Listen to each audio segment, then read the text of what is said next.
Hello guys, in this video I am going to show you how to set the language in the IM application. But first I just want to mention, don't forget to subscribe to my channel, because at 10,000 subscribers I am going to show you my whole YouTube revenue statistics and growth strategy, as well as how to make money online. Let's jump into it. First of all, open the application on your phone. And then click on the person button at the bottom of the page on the right. And then at the settings section, click on the general button. And at the make it yours section, look for the language button and click on that.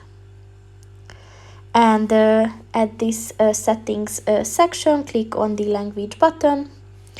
And as you can see, here are the languages that you can set. So just click on the one that you want to use, and then the application's language will change. So that's pretty much it for this video, guys. See you in the next one. Goodbye.